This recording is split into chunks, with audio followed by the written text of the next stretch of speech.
राधे राधे। हरे कृष्णा। दोस्तों, आज हम आपके लिए भगवान श्री कृष्ण की लीलाओं के अंतर्गत 53वां अध्याय लेकर प्रस्तुत है, जिसके अंतर्गत श्री कृष्ण द्वारा रुक्मिणी हरण का वर्णन किया गया है। रुक्मिणी जी का पत्र सुनकर श्री कृष्ण अत्यंत प्रसन्न हुए। उन्होंने तत्काल ब्राह्मण का हाथ पकड़कर कहा, प्रिय ब्राह्मण, रुक्मिणी मुझसे विवाह करने को उत्सुक है। यह सुनकर के मैं अत्यंत प्रसन्न हुआ, क्योंकि मैं भी रुक्मिणी से विवाह करने को उत्सुक हूँ। मेरा मन सदैव भीष्मक की पुत्री के विचारों में मग्न रहता है और कभी कभी उसके विषय में चिंतन करने के कारण मैं रात्रि में सो नहीं पाता हूँ। मैं समझ सकता हूँ कि मुझसे शत्रुता की भावना से रुक्मिणी के बड़े भाई ने उसका विवाह शिशुपाल से तय किया है। अतएव इन सभी राजाओं को समुचित शिक्षा देने का मेरा दृढ़ निश्चय भी है। जिस प्रकार साधारण काष्ठ से कुशलतापूर्वक अग्नि निकाली जाती है और उसका उपयोग किया जाता है, उसी प्रकार इन आसुरी राजाओं से निपटकर उनके मध्य से मैं अग्नि रूपी रुक्मिणी को निकाल लाऊंगा। रुक्मिणी जी के विवाह की तिथि के विषय में सूचित किए जाने के पश्चात श्री कृष्ण तत्काल प्रस्थान करने के लिए आतुर हो गए। उन्होंने अपने सारथी दारुक को अपने रथ में अश्व जोत कर विदर्भ राज्य की ओर प्रस्थान करने की तैयारी करने को कहा। इस आदेश को सुनकर सारथी तत्क्षण श्री कृष्ण के 4 विशेष अश्वों को ले आया। इन अश्वों के नामों और विवरण का उल्लेख पद्म पुराण में है। शैव्य नामक प्रथम अश्व हरित वर्णी था। सुग्रीव नामक दूसरा अश्व बर्फ के समान धूसर वर्ण का था। मेघपुष्प नामक तीसरा अश्व नवीन मेघ के वर्ण का था और चौथा अश्व बलाहक भस्म के वर्ण का था। तब अश्व जोत दिए गए और रथ जाने के लिए तैयार था। तब श्री कृष्ण ने उस ब्राह्मण को रथ में चढ़ने में सहायता की और उसे अपने समीप आसन दिया। उन्होंने तत्काल द्वारका से प्रस्थान कर दिया और वे एक रात्रि में विदर्भ राज्य में पहुंच गए। द्वारका का राज्य भारत के पश्चिम भाग में है और विदर्भ उत्तर भारत में है। उनके मध्य का अंतर 1000 मील से कम नहीं है। किंतु श्री कृष्ण के अश्व इतने द्रुतगामी थे कि वे अपने गंतव्य कुंडिन नामक नगर एक रात्रि में पहुंच गए, या अधिक से अधिक उन्हें 12 घंटे लगे। राजा भीष्मक को अपनी पुत्री शिशुपाल को देने में कुछ उत्साह अधिक नहीं था, किंतु यह विवाह उनके ज्येष्ठ पुत्र ने निश्चित किया था। अपने ज्येष्ठ पुत्र के प्रति राजा भीष्मक का अत्यधिक स्नेह था, अतः वे शिशुपाल के साथ अपनी पुत्री के विवाह प्रस्ताव को स्वीकार करने के लिए बाध्य हो गए थे। अपना कर्तव्य मानकर वे विवाह के नगर की सज्जा करा रहे थे और इसे सफल बनाने के लिए अत्यंत उत्साहपूर्वक कार्य कर रहे थे। गलियों में चारों ओर जल का छिड़काव किया गया था और नगर को भली भांति स्वच्छ किया गया था। भारत उष्णकटिबंध क्षेत्र में स्थित है, अतः यहाँ का वातावरण सदैव शुष्क रहता है। इसके कारण गलियों में तथा पथों पर सदैव धूल एकत्र हो जाती है। अतएव उन पर दिन में कम से कम एक बार जल का छिड़काव आवश्यक होता है। कलकत्ता जैसे महानगरों में जल का छिड़काव दिन में 2 बार करना पड़ता है। कुंडिन के मार्गों पर रंगीन पताकाओं और कागज की झंडियों से सज्जा की गई थी और विशिष्ट चौराहों पर द्वारों का निर्माण किया गया था। समस्त नगर को अत्यंत सुरुचिपूर्वक सजाया गया था। नगर निवासी स्त्री व पुरुष दोनों ही नगर के सौंदर्य में अभिवृद्धि कर रहे थे। उन्होंने निर्मल वस्त्र धारण किए थे और चंदन के आलेप मुक्त मालाओं तथा पुष्प मालाओं से श्रृंगार किया था। सर्वत्र धूप जल रही थी और अगरू के समान सुगंधों से वायु सुगंधित थी। पुरोहितों और ब्राह्मणों को उनके इच्छानुसार पर्याप्त संपत्ति और गायें दान में दी गई थीं। इस प्रकार वे वैदिक मंत्रों के उच्चारण में संलग्न थे। राजकुमारी रुक्मिणी परम सुंदरी थी। उनको विभिन्न द्रव्यों से स्नान कराया गया था और उनकी दंतावली अत्यंत सुंदर थी। उनकी कलाई में मंगलसूचक कंकण बांधा गया था। उन्हें पहनने के लिए विभिन्न प्रकार के आभूषण तथा रेशमी वस्त्र दिए गए थे। विद्वान पुरोहित उनकी रक्षा के हेतु सामवेद, ऋग्वेद तथा यजुर्वेद के मंत्रों का गान कर रहे थे। इसके पश्चात उन्होंने अथर्ववेद के मंत्रों का गान किया और ग्रह शांति के लिए अग्नि में आहुति दी। इस प्रकार के संस्कारों के संपादन के समय राजा भीष्मक को ब्राह्मणों और पुरोहितों से व्यवहार करने का अत्यधिक अनुभव था।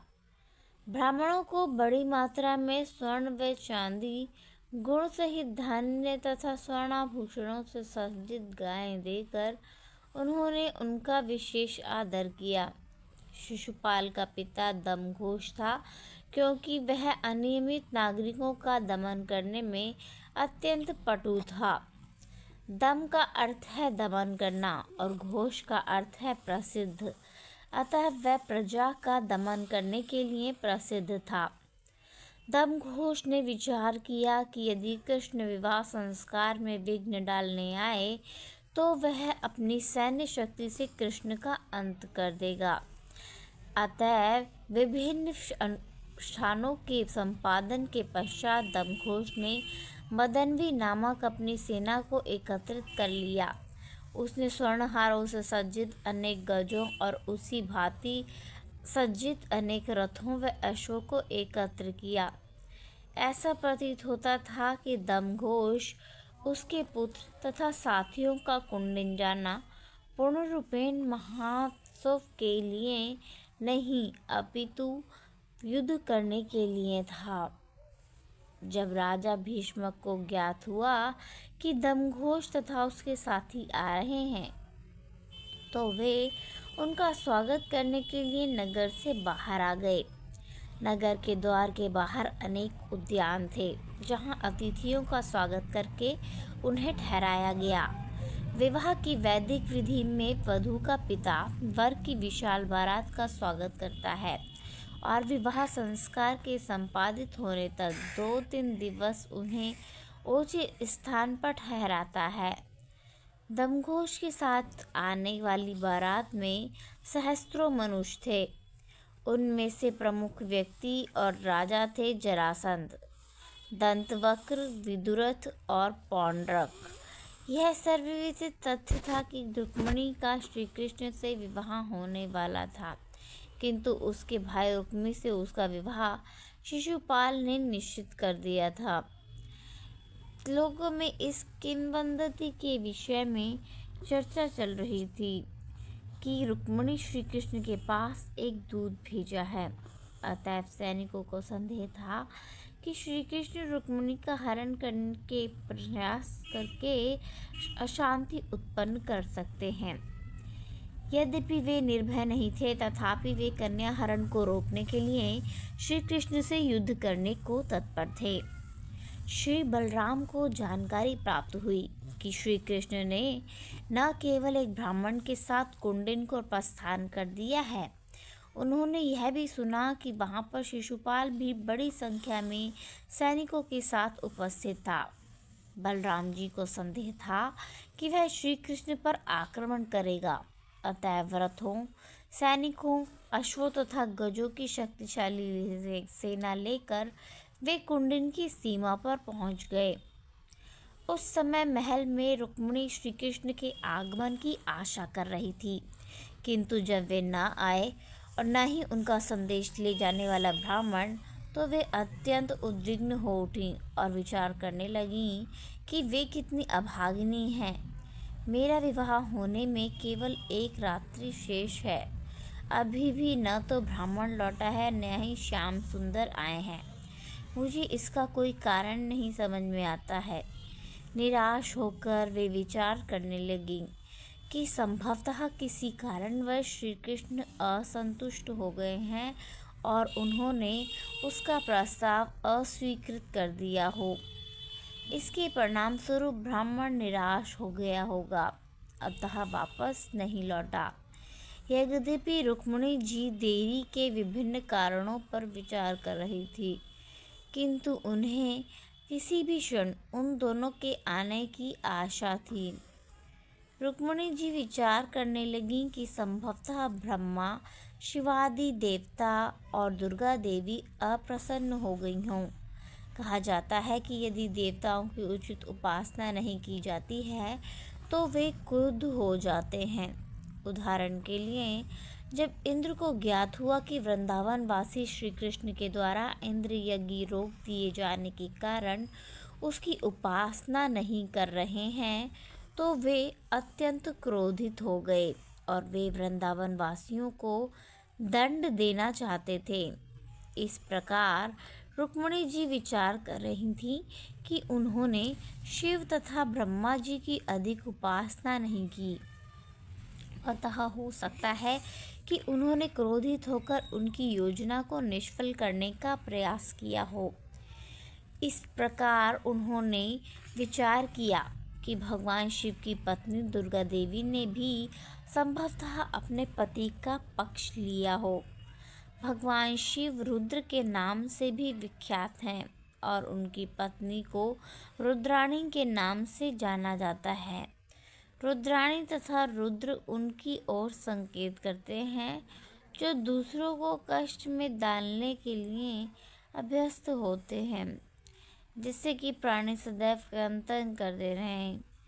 रुक्मिणी तो दुर्गा जी का चिंतन पर्वतराज हिमालय की पुत्री गिरिजा के रूप में कर रही थीं। हिमालय की पर्वत श्रृंखला अत्यधिक शीतल व कठोर है। रुक्मिणी जी दुर्गा जी को भी अत्यंत शीतल तथा कठोर हृदय मान रही थीं। श्री कृष्ण के दर्शन की उत्सुकता में रुक्मिणी विभिन्न देवताओं के विषय में विचार कर रही थीं, क्योंकि कुछ भी हो वे अभी भी एक किशोरी ही थीं। श्री कृष्ण को पति रूप में प्राप्त करने के लिए गोपियाँ कात्यायनी देवी की उपासना करती हैं। उसी भांति रुक्मिणी जी भी भौतिक लाभ के लिए नहीं, अपितु श्री कृष्ण के संदर्भ में विभिन्न देवताओं का चिंतन कर रही थीं। श्री कृष्ण का अनुग्रह प्राप्त करने के लिए देवताओं की स्तुति करना अनियमित नहीं है। रुक्मिणी तो पूर्ण रूप से श्री कृष्ण के विचारों में मग्न थी। यद्यपि रुक्मिणी जी ने यह विचार करके कि गोविंद के आने का समय अभी समाप्त नहीं हुआ है, स्वयं को सांत्वना दी तथा रुक्मिणी जी को अनुभव हुआ कि यह केवल दुराशा मात्र है। वे अश्रुपात करने लगीं और जब अश्रु तीव्रता से प्रभावित होने लगे तो उस असहाय अवस्था में उन्होंने अपने नेत्र बंद कर लिए। जब रुक्मिणी जी इस प्रकार गहन ध्यान में मग्न थीं, तब उनके शरीर के विभिन्न अंगों में शुभ लक्षण प्रकट होने लगे। उनकी बाईं पलक, बाईं भुजा और बाईं जंघा में स्फुरण होने लगा। शरीर के इन अंगों का स्फुरण एक शुभ शकुन है और यह संकेत करता है कि कोई लाभ होने वाला है। उद्विग्न रुक्मिणी जी ने सभी दूत ब्राह्मण को देखा। समस्त जीवों के परमात्मा होने के कारण श्री कृष्ण रुक्मिणी की उद्विग्नता को समझ सकते थे। अतएव उन्होंने रुक्मिणी जी को अपने आने के विषय में जानकारी दी और ब्राह्मण को महल के अंदर भेजा। जब रुक्मिणी ने ब्राह्मण को देखा तब उन्हें अपने शरीर के शुभ स्फुरण का अर्थ समझ में आ गया और वे तत्काल प्रफुल्लित हो गईं। उन्होंने मुस्कुराकर ब्राह्मण से प्रश्न किया, क्या श्री कृष्ण पहले ही आ गए हैं अथवा नहीं? ब्राह्मण ने उत्तर दिया कि यदुवंश के पुत्र श्री कृष्ण आ गए हैं। आगे ब्राह्मण ने यह कहकर उन्हें और साहस बंधाया कि श्री कृष्ण ने निश्चित रूप से उन्हें हर ले जाने का वचन दिया है। ब्राह्मण के संदेश से रुक्मिणी जी इतनी प्रफुल्लित हो गईं कि वे अपना सर्वस्व ब्राह्मण को दान में देना चाहती थीं, किंतु उपहार में देने योग्य कोई भी वस्तु न पाने पर उन्होंने ब्राह्मण को केवल सादर प्रणाम किया। अपने से श्रेष्ठ व्यक्ति को सादर प्रणाम करने की महत्ता है कि नमस्कार करने वाला व्यक्ति कृतज्ञ है। दूसरे शब्दों में प्रणाम करके रुक्मिणी जी ने इंगित किया कि वे सदैव ब्राह्मण की कृतज्ञ रहेंगी। इस ब्राह्मण के समान श्री लक्ष्मी जी की कृपा प्राप्त करने वाला कोई भी व्यक्ति निस्संदेह भौतिक ऐश्वर्य प्राप्त करके प्रसन्न होता है। जब राजा भीष्मक ने सुना कि श्री कृष्ण और बलराम जी आए हैं, तो उन्होंने उन दोनों को अपनी पुत्री का विवाह संस्कार देखने के लिए निमंत्रण दिया। तत्काल उन्होंने एक उपयुक्त उद्यान गृह में श्री कृष्ण और बलराम जी का उनके सैनिकों सहित स्वागत करने का प्रबंध किया। जैसी कि वैदिक रीति है, राजा ने श्री कृष्ण और बलराम जी को मधुपर्क और निर्मल वस्त्र अर्पित किए। उन्होंने न केवल श्री कृष्ण बलराम जी का तथा जरासंध के समान राजाओं का आतिथ्य किया, अपितु अन्य अनेक राजाओं और राजकुमारों का भी उनके व्यक्तिगत पराक्रम, आयु और भौतिक संपत्ति के अनुरूप स्वागत किया। कौतूहल और उत्सुकता के कारण कुंदन की जनता श्री कृष्ण और बलराम के समक्ष एकत्र होकर उनके सौंदर्य अमृत का पान करने लगी। अश्रुपूर्ण नयनों से उन लोगों ने श्री कृष्ण तथा बलराम जी को अपना मूक अभिवादन किया। वे भगवान श्री कृष्ण को रुक्मिणी जी के योग्य वर मानकर अत्यंत हर्षित हुए।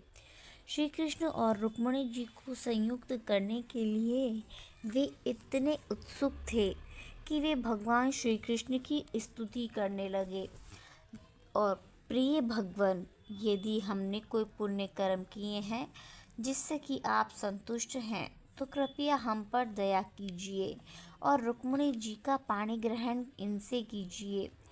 ऐसा प्रतीत होता है कि रुक्मिणी जी एक अत्यंत लोकप्रिय राजकुमारी थी।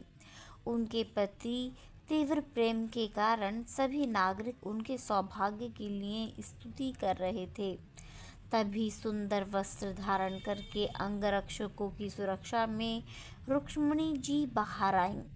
वे दुर्गा जी के मंदिर में जाने के लिए महल से निकलीं। वैदिक सभ्यता के प्रारंभ से ही मंदिर में श्री मूर्ति की उपासना का चलन रहा है। मानवों का एक वर्ग है जिसे भगवद गीता में वेदवाद रथ कहा गया है। वे केवल वैदिक अनुष्ठानों में विश्वास रखते हैं और मंदिर में श्री मूर्ति का पूजन करने में नहीं। ऐसे मूढ़ व्यक्ति यहाँ ध्यान दे सकते हैं कि यद्यपि श्री रुक्मिणी जी तथा श्री कृष्ण का विवाह 5000 वर्ष से भी अधिक वर्ष पूर्व हुआ था, तो भी मंदिर में पूजन की व्यवस्था थी। भगवद गीता में भगवान कहते हैं कि यान्ति देवव्रता देवान, देवोपासक देवताओं के लोक को जाते हैं। अनेक लोग ऐसे थे जो देवताओं की उपासना करते थे और अनेक प्रत्यक्ष रूप से श्री भगवान की उपासना करते थे। देव पूजन में मुख्यतः ब्रह्मा जी, शिव जी, गणेश जी, सूर्यदेव तथा दुर्गा जी की उपासना की जाती थी। शिव जी और दुर्गा जी की उपासना राज परिवार भी करते हैं, जबकि निम्न कोटि के मूर्ख लोग अन्य गौण देवताओं की उपासना करते थे। जहाँ तक ब्राह्मणों और वैष्णवों का संबंध है, वे केवल भगवान श्री विष्णु की उपासना करते हैं। भगवद गीता में देवताओं के उपासना की भर्त्सना की गई है, किंतु उसे वर्जित नहीं किया गया है। वहाँ यह स्पष्ट रूप से कहा गया है कि अल्पबुद्धि मानव वर्ग भौतिक लाभ के लिए विभिन्न प्रकार के देवताओं की उपासना करते हैं। दूसरी ओर, यद्यपि रुक्मिणी जी लक्ष्मी जी थीं, तथापि वे भगवती दुर्गा की उपासना के हेतु मंदिर में गईं, क्योंकि वहाँ कुल देवी की उपासना होती थी। श्रीमद् भागवत में कहा गया है, जब रुक्मिणी जी भगवती दुर्गा के मंदिर की ओर जा रही थीं, तो वे अपने हृदय में सदैव श्री कृष्ण के चरण कमलों का चिंतन कर रही थीं। अतएव जब रुक्मिणी जी मंदिर में गईं, तो वे साधारण व्यक्ति की भांति भौतिक लाभों की याचना के उद्देश्य से नहीं गई थीं, अपितु उनका एकमात्र लक्ष्य श्री कृष्ण थे। जब लोग किसी देवता के मंदिर में जाते हैं, तब उनका वास्तविक ध्येय श्री कृष्ण ही होते हैं, क्योंकि श्री कृष्ण ही देवताओं को भौतिक लाभ देने की शक्ति प्रदान करते हैं। मंदिर की ओर जाती हुई रुक्मिणी जी अत्यंत मौन एवं गंभीर थी। उनकी माता तथा सखियां उनके समीप थीं और एक ब्राह्मण की पत्नी मध्य में थी। उनके चारों ओर राजकीय अंगरक्षक थे। विवाह से पूर्व देव मंदिर में वधू के जाने की प्रथा भारत में अभी भी प्रचलित है। जब वे जा रही थीं, तब विभिन्न वाद्यों के स्वर सुनाई पड़ रहे थे। दुंदुभी, शंख और विभिन्न आकारों की तुरही, जैसे कि प्रणव, तुर्य और भेरी बज रही थी। इन सबकी सम्मिलित ध्वनि न केवल मांगलिक थी, अपितु कर्णप्रिय भी थी। सहस्त्रों सम्मानित ब्राह्मणों की पत्नियां वहां उपस्थित थीं। वे सब स्त्रियां सुंदर वस्त्र आभूषण धारण किए हुए थीं। उन्होंने शिवजी तथा भवानी की उपासना के लिए रुक्मिणी को पुष्पहार, चंदन का लेप तथा विभिन्न प्रकार के रंगीन वस्त्र दिए। इनमें से कुछ स्त्रियां अत्यंत वृद्धा थीं और उन्हें पूर्ण रूप से ज्ञात था कि भवानी तथा शिवजी की स्तुति किस प्रकार करनी चाहिए। अतएव उन्होंने श्रीमूर्ति के समक्ष स्तुति की और रुक्मिणी तथा अन्य स्त्रियों ने उनका अनुसरण किया। रुक्मिणी जी ने यह कहकर श्रीमूर्ति की आराधना की, प्रिय दुर्गा देवी, आपको तथा आपकी संतान को मेरा सादर प्रणाम है। दुर्गा जी की 4 यशस्वी संतानें हैं। 2 पुत्रियां श्री श्री लक्ष्मी और विद्या की देवी सरस्वती और कीर्तिमान पुत्र गणेश जी और कार्तिकेय जी हैं। ये सभी देवियां और देवता माने जाते हैं। दुर्गा देवी की पूजा में उनके प्रसिद्ध संतान शामिल हैं। अतएव रुक्मिणी जी ने इस प्रकार की विशेष रूप से सदर पूजा की। दोस्तों, उनकी स्तुति अलग थी। साधारण मनुष्य भौतिक यश, लाभ और शक्ति आदि के लिए दुर्गा जी की स्तुति करते हैं। रुक्मिणी जी श्री कृष्ण को पति के रूप में प्राप्त करना चाहते थे। अतएव उन्होंने श्री मूर्ति से अपनी अपनी ओर आकर्षित किया और आशीर्वाद देने की प्रार्थना की। वे केवल श्री कृष्ण की कामना करती थीं, अतएव उनकी देवोपासना की निंदा नहीं की गई है। जब रुक्मिणी जी स्तुति कर रही थीं, तब अनेक प्रकार की वस्तुएं श्री मूर्ति को अर्पित की गईं। उन वस्तुओं में प्रमुख थीं जल, विभिन्न प्रकार की अग्नि, धूप, वस्त्र, हार तथा घी से बने हुए विभिन्न प्रकार के व्यंजन तथा पूरी, कचौरी, फल, गन्ना, पान तथा मसाले भी अर्पित किए गए। वृद्धा ब्राह्मणियों के निर्देशन में विधि विधानों के अनुसार रुक्मिणी जी ने अत्यधिक भक्तिपूर्वक सारी वस्तुएं श्री मूर्ति को अर्पित की। इस विधिवत पूजा के पश्चात स्त्रियों ने अवशिष्ट व्यंजन प्रसाद के रूप में रुक्मिणी जी को दिए, जिसे उन्होंने अत्यंत सम्मानपूर्वक ग्रहण किया। तत्पश्चात रुक्मिणी जी ने स्त्रियों तथा दुर्गा जी को सादर प्रणाम किया। जब श्रीमूर्ति का पूजन समाप्त हो गया, तब रुक्मिणी जी अपनी एक सखी का हाथ पकड़कर मंदिर से बाहर आईं। और अन्य सखियां भी उनके विवाह के लिए कुंडिन आए हुए सभी अतिथि तथा राजकुमार रुक्मिणी को देखने के लिए मंदिर के बाहर एकत्र थे। विशेष रूप से राजकुमार रुक्मिणी जी को देखने के लिए आतुर थे, क्योंकि वास्तव में वे सभी यही सोचते थे कि रुक्मिणी जी को अपनी पत्नी के रूप में प्राप्त करेंगे। रुक्मिणी जी को देखकर चकित होकर वे विचार करने लगे। सभी शूरवीर राजकुमारों की मोहित करने के लिए ब्रह्मा जी ने विशेष रूप से उनकी रचना की है। क्षीण कटी युक्त उनका शरीर सुनिर्मित था। उनके नयन हरित थे, अधर गुलाबी थे और उनका मुख अत्यंत सुंदर था। बिखरे हुए केश तथा विभिन्न प्रकार के कर्णफूल उनके मुख की शोभा में वृद्धि कर रहे थे। पैरों में उन्होंने रत्न जड़ित नुपुर पहने थे। रुक्मिणी जी के शरीर की आभा तथा सौंदर्य से ऐसा प्रतीत होता था मानो महान कवियों द्वारा वर्णित सौंदर्य को किसी चित्रकार ने अपने चित्र में साकार कर दिया हो। रुक्मिणी के वक्ष कुछ उन्नत थे, जिससे संकेत मिलता है कि वे एकमात्र किशोरी थीं और उनकी आयु 13 या 14 वर्ष से अधिक नहीं थी। उनका सौंदर्य श्री कृष्ण को आकर्षित करने के लिए था। यद्यपि अन्य राजा उनकी सुंदर छवि को देख रहे थे, किंतु उन्हें तनिक भी गर्व नहीं था। उनके नयन चंचल थे और वे एक भोली भाली बालिका की भांति अत्यंत सरलता से मुस्कुराती थीं। तब उनके दांत कमलों के समान प्रतीत होते थे। वे आशा कर रही थी कि श्री कृष्ण किसी भी क्षण उन्हें ले जाएंगे। अतः वे मंथर गति से घर की ओर बढ़ने लगीं। उनके पग राजहंस की भांति पड़ रहे थे और उनके नुपुर मंद स्वर में बज रहे थे। जैसा कि पहले ही स्पष्ट कर दिया गया है कि वहां पर एकत्र महान शूरवीर राजा रुक्मिणी के सौंदर्य से इतने प्रभावित हो गए थे कि वे लगभग चेतनाहीन थे। वासना से पूर्ण होकर अपने सौंदर्य की उनके सौंदर्य से तुलना करते हुए वे रुक्मिणी जी का हाथ पाने की निरर्थक कामना कर रहे थे, किंतु श्रीमती रुक्मिणी को उनमें से किसी में भी रुचि नहीं थी। अपने हृदय में केवल यही आशा कर रही थी कि श्री कृष्ण आकर उनको ले जाएंगे।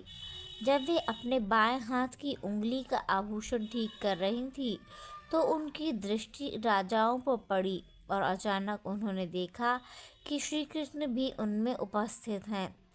यद्यपि श्री रुक्मिणी जी ने पहले कभी श्री कृष्ण के दर्शन नहीं किए थे, तथापि वे सदैव उनका चिंतन करती रहती थीं। इस प्रकार उन राजाओं के मध्य श्री कृष्ण को पहचानने में रुक्मिणी जी को कोई कठिनाई नहीं हुई। दूसरे राजाओं से श्री कृष्ण को कोई प्रयोजन नहीं था, अतएव उन्होंने तत्काल रुक्मिणी जी को अपने रथ पर बैठा लिया। श्री कृष्ण का रथ गरुड़ के चित्र वाली ध्वजा से युक्त था। तदनंतर वे निर्भय रूप से धीरे धीरे आगे बढ़ने लगे। जिस प्रकार सिंह सियारों के मध्य से हिरण को ले जाता है, उसी प्रकार श्री कृष्ण रुक्मिणी को ले आए। इसी बीच यदुवंश के सैनिकों को लेकर बलराम जी भी वहां उपस्थित हुए। श्री कृष्ण के द्वारा अनेक बार पराजित होने वाला जरासंध गर्जना करने लगा। यह क्या हो रहा है? कृष्ण निर्विरोध हमसे रुक्मिणी को दूर ले जा रहा है। हमारे शूरवीर धनुर्धर होने का क्या लाभ है? प्रिय राजाओं, देखो, इस कार्य से हम अपनी कीर्ति खो रहे हैं। यह तो वैसा ही है जैसे सिंह सिंह का अंश ले जाए। इस प्रकार लीला सर्वोच्चतम भगवान श्री कृष्ण की कथा श्री कृष्ण द्वारा रुक्मिणी हरण नामक 53वां अध्याय का भक्ति वेदांत तात्पर्य संपूर्ण हुआ। राधे राधे, हरे कृष्णा। धन्यवाद।